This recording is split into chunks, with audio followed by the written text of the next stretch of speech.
ಬೇಸಿಗೆಯಲ್ಲಿ ನೆರವಿಗೆ ಬರಲಿ ಅಂತ ಡ್ಯಾಂಗಳನ್ನು ಕಟ್ಟಿದ್ರೆ ಆ ಡ್ಯಾಂಗಳು ಬರಿದಾಗಿವೆ. ಜಲಾಶಯದ ಒಡಲು ಬರಿದಾಗ್ತಾ ಇದೆ. ಸುತ್ತಮುತ್ತಲಿನ ಜನರಿಗೆ ಜಲಕ್ಷಾಮದ ಆತಂಕ ಶುರುವಾಗಿದೆ. ಮತ್ತೊಂದು ಕಡೆ ಕರಾವಳಿಯಲ್ಲೂ ಎದುರಾಗಿದ್ದ ಜಲ ಸಂಕಷ್ಟ ಟಿವಿ9 ವರದಿ ಬಳಿಕ ಬಗೆಹರಿದಿದೆ. ಈ ದೃಶ್ಯವೇ ಭೀಕರ ಬಿಸಿಲಾಘಾತಕ್ಕೆ ಸಾಕ್ಷಿಯಾಗಿದೆ. ಜಲಸಾಗರವನ್ನೇ ಹೊತ್ತು ನಿಂತಿದ್ದ ಜಲಾಶಯ ಬರಿದಾಗಿದೆ.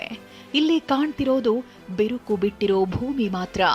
ಆಹಾರ ನೀರಿಗಾಗಿ ಅಲೆದಾಡ್ತಿರೋ ಪಕ್ಷಿಗಳು ಒಂದ್ ಕಡೆಯಾದ್ರೆ ಡ್ಯಾಂ ತಟದಲ್ಲಿರೋ ಅಲ್ಪ ಸ್ವಲ್ಪ ಹಸಿರನ್ನೇ ಆಹಾರವಾಗಿಸಿಕೊಂಡು ಕುರಿ ಮಂದೆ ಬದುಕುತ್ತಿವೆ. ಇಂಥ ಭೀಕರ ದೃಶ್ಯ ಕಂಡಿದ್ದು ಕೊಪ್ಪಳ ಜಿಲ್ಲೆಯಲ್ಲಿ ನಿತ್ಯವೂ 40 ಡಿಗ್ರಿ ಆಸುಪಾಸಿನಲ್ಲೇ ತಾಪಮಾನ ದಾಖಲಾಗ್ತಿತ್ತು. ಕಿನ್ನಾಳ ಬಳಿ ಇರೋ ಹಿರೇಕಳ್ಳ ಜಲಾಶಯ ಬರಿದಾಗಿದೆ. ಸದ್ಯ ನಾನೀಗ ಕೊಪ್ಪಳ ತಾಲೂಕಿನ ಕಿನ್ನಾಳ ಬಳಿ ಇರತಕ್ಕಂತಹ ಹಿರೇಹಳ್ಳ ಜಲಾಶಯದಲ್ಲಿರ್ತಕ್ಕಂಥದ್ದು. ಈ ಹಿರೇಹಳ್ಳ ಜಲಾಶಯ ಈಗ ಸಂಪೂರ್ಣವಾಗಿ ಬರಡಾಗಿರ್ತಕ್ಕಂಥದ್ದು. ನೀವು ಸಂಪೂರ್ಣವಾಗಿ ಈಗ ಒಣಗಿ ಹೋಗಿರ್ತಕ್ಕಂಥದ್ದು ಈ ಜಲಾಶಯ 10 ವರ್ಷದ ನಂತರ ಮೊದಲ ಬಾರಿಗೆ ಈ ರೀತಿ ಬರಡಾಗಿ ಒಣಗಿ ಹೋಗಿರ್ತಕ್ಕಂಥದ್ದು. 1.67 ಟಿಎಂಸಿ ಸಾಮರ್ಥ್ಯದ ಡ್ಯಾಂನಲ್ಲಿ 20% ಮಾತ್ರ ನೀರಿದೆ.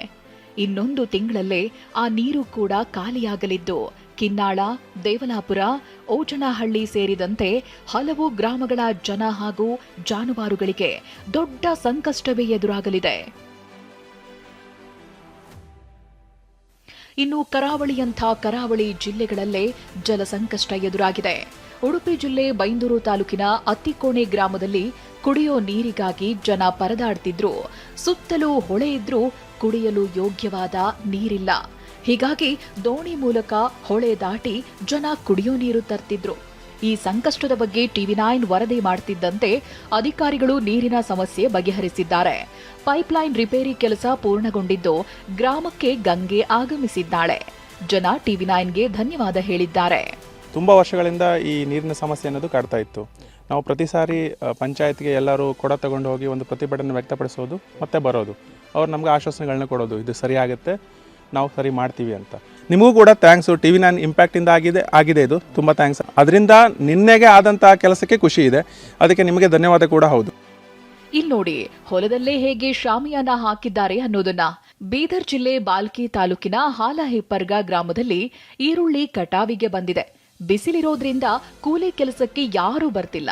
ಹೀಗಾಗಿ ಜಮೀನಿನಲ್ಲೇ ಶಾಮಿಯಾನ ಹಾಕಿ ರೈತರಿಗೆ ನೆರಳು ಕಲ್ಪಿಸಿದ್ದಾರೆ.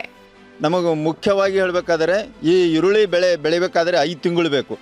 ಈ ಪರಿಸ್ಥಿತಿಯಲ್ಲಿ ನಾವು ಈ ಈರುಳ್ಳಿ ಬೆಳೆದಾಗ ಈ ಸುಮಾರು 2 ತಿಂಗಳಿಂದ ಈರುಳ್ಳಿ ದರ ಬಹಳ ಕುಸಿತಾಗಿದೆ. ಇದರಿಂದ ನಾವು ರೈತರು ಬಹಳ ಸಂಕಷ್ಟದಲ್ಲಿದ್ದೀವಿ. ನಮ್ಮ ನೆರವಿಗೆ ಸರ್ಕಾರ ಆದಷ್ಟು ಬೇಗನೆ ಬರಬೇಕಾಗಿ ನಾನು ಕೇಳ್ಕೊತಾ ಇದ್ದೇನೆ.